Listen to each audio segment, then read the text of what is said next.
को जोड़ने के बाद भगवान देवादिदेव महादेव पर जब जल चढ़ाया जाता है तो वो शिवलिंग माखन का जुड़ा हुआ इतना प्रबल हो जाता है कि हाथी के पांव से और हाथी की सूंड से भी नहीं टूटता।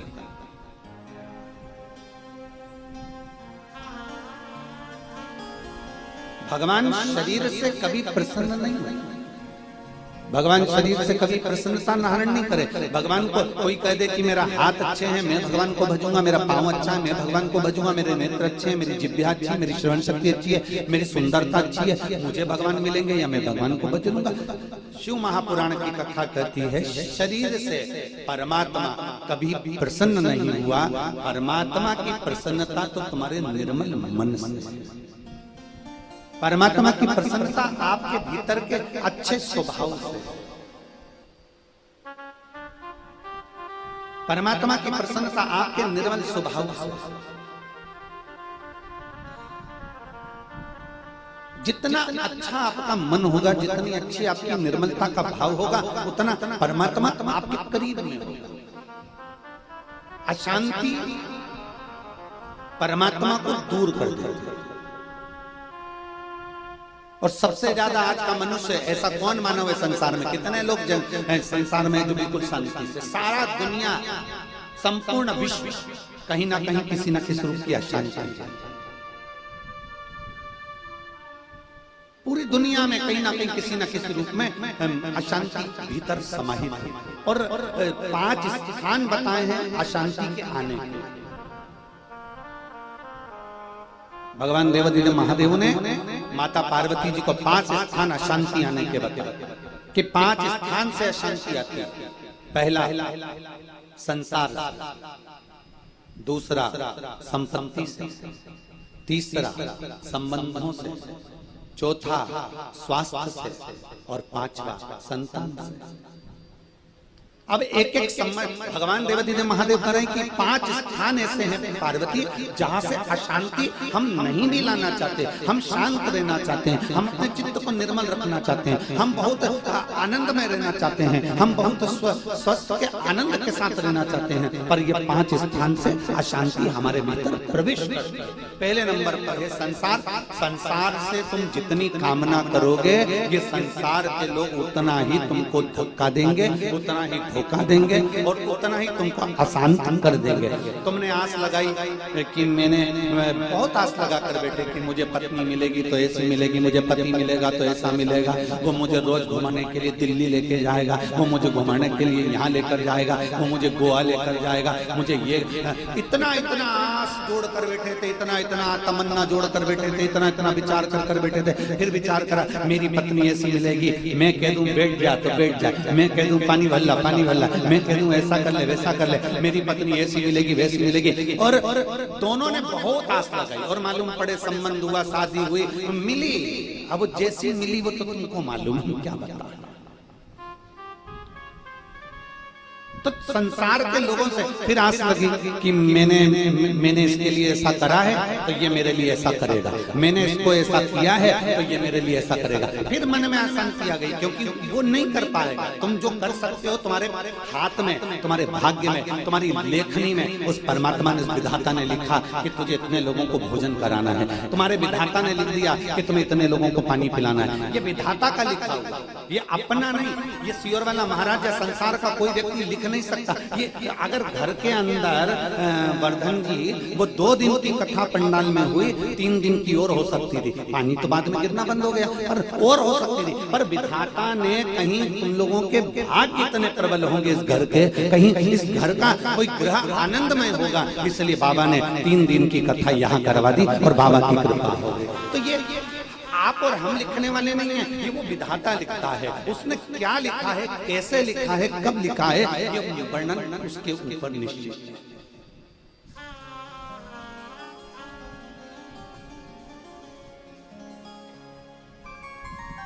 और मैंने तेरे ही भरोसे बाबा, तेरे ही भरोसे हवा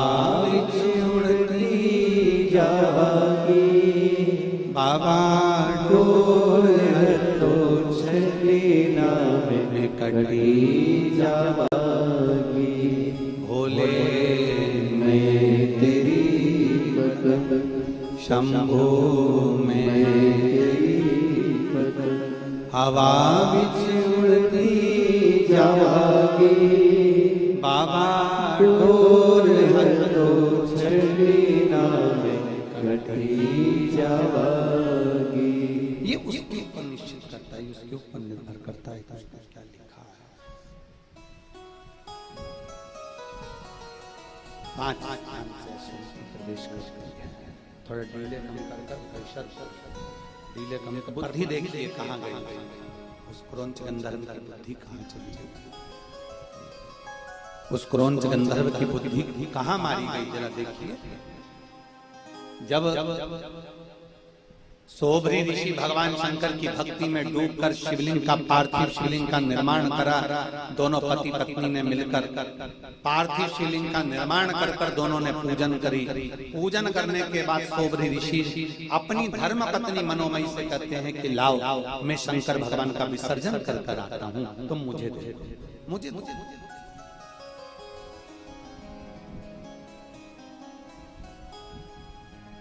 आप मुझे दीजिए। शिव विसर्जन की एक रीति है। भगवान शंकर के विसर्जन की रीति सबसे प्रबल रीति है शिव विसर्जन की, कि भगवान शंकर का पार्थिव शिवलिंग का जब हम निर्माण करते हैं और निर्माण करने के बाद जब हम पार्थिव शिवलिंग उसको लेकर विसर्जन की ओर जाते हैं तो प्रयास करना चाहिए कि घर से जब लेकर जा रहे हो उस समय पार्थिव शिवलिंग हमारे नाभि कोश से ऊंचा हो। समझ में आया? अर्थात जैसे ये पात्र में शिवलिंग बना हुआ और पात्र में शिवलिंग है, हमने पाटे पर से उठाया, घर से जब लेकर जा रहे हैं चलते समय ये या तो हमारे मस्तक पर हो, नाभि कोश से या हृदय तक हो, कंठ तक हो, वक्षस्थल तक हो, उदर तक हो, पर नाभि से नीचे वो शिवलिंग हमारे नहीं होना चाहिए, घर से ले जाते। और शिवलिंग के विसर्जन का एक नियम बड़ा प्रबल है कि घर से ले जाते समय शिवलिंग, पार्थिव शिवलिंग हमारे नाभि कोश से ऊंचा हो और जब हम विसर्जन करने के लिए जाएं तब शिवलिंग का दर्शन विसर्जन के पहले अपने नेत्रों से पूर्ण तरह से करें और बाबा से अपने हृदय की बात कहकर फिर अपना मस्तक लगाने के बाद फिर उस शिवलिंग का विसर्जन अपनी मनोकामना कहते हुए बाबा से उस शिवलिंग का फिर विसर्जन कर दिया जाए। ले जाते समय नाभि कोश से ऊंचा हो, विसर्जन के समय पर अपने नेत्रों से बाबा का पूर्ण दर्शन किया जाए। पूर्ण दर्शन कैसे होता है? शिवलिंग के पूर्ण दर्शन का महत्व क्या बताया उसको भी समझ लीजिए। भगवान शंकर के पूर्ण शिवलिंग के दर्शन का महत्व अर्थात ये शिवलिंग, ये जलाधारी, बीच में अशोक सुंदरी, राइट गणेश, लेफ्ट कार्तिकेय, ऊपर से जो जल बहता है वो जया विषहरा शामली बारी दौतली देव। अब जब आप भगवान शंकर का पार्थिव शिवलिंग बनाते हो तो ऊपर जलाधारी तो रहते, आपका केवल शिवलिंग है और जलाधारी, तो आप उसका जब दर्शन कर रहे हैं तो पूर्ण दर्शन का मतलब है जब हम विसर्जन करने जाते हैं तो सबसे पहले जो भगवान का जल स्थल है जिसको हम कहते हैं जलाधारी, गणेश जी, कार्तिकेय, अशोक सुंदरी का स्थान, पहले हम उसका दर्शन करते हैं। फिर अपनी निगाह को घुमाकर हम गोल घुमाकर वापिस उसी स्थान पर आते हैं अपनी दृष्टि से और फिर बाबा का यहीं से दर्शन करते हुए हम शिवलिंग का दर्शन करते हैं। जो हम विसर्जन करने गए हैं उसका हम जब दर्शन करें तो दर्शन करने के बाद हम शिवलिंग का दर्शन कर अपने मन की कामना कहकर मस्तक से लगाकर फिर बाबा का हम विसर्जन करते हैं तो हमारे हृदय की कामना मेरा देवाधिदेव महादेव पूर्ण जन्म करता है। चलो एक छोटा सा प्रश्न है, मुझे उम्मीद है कि मेरी जीजियां जो यहाँ बैठी हैं वो उत्तर जरूर देंगी। छोटा सा प्रश्न, जगन्नाथ जी गए हो, द्वारका जी कभी गए हो, कभी किसी आप कहीं भी बड़े तीर्थ में जाएं, आप काशी जी जाएं, आप किसी बड़े वहां पर एक मंदिर होता है साक्षी गोपाल, या कोई देवता होते हैं साक्षी मानना। जगन्नाथ जी जाएंगे तो साक्षी गोपाल जी पढ़ेंगे, उज्जैनी जाएंगे तो साक्षी गोपाल जी पढ़ेंगे, काशी जाएंगे तो साक्षी गोपाल जी पढ़ेंगे।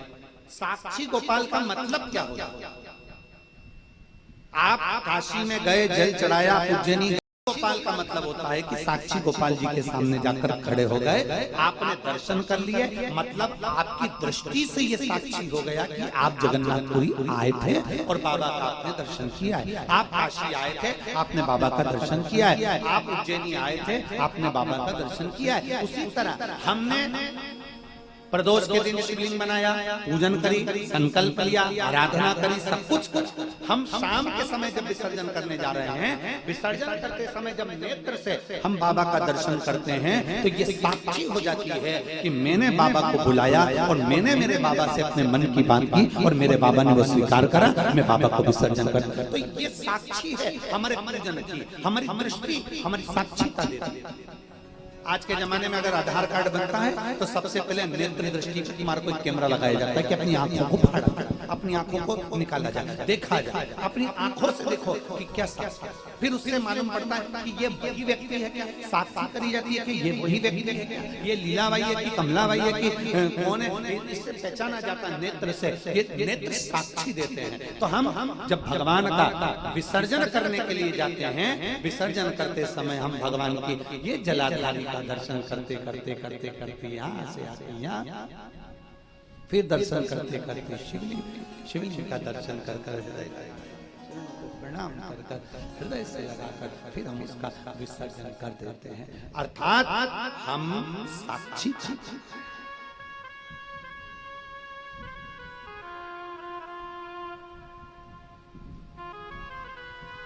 तेरा तुझको क्या लागे मेरा, भोले क्या लागे मेरा, तेरा तुझको प्रभु का प्रभु को समर्पण, क्या लागे मेरा।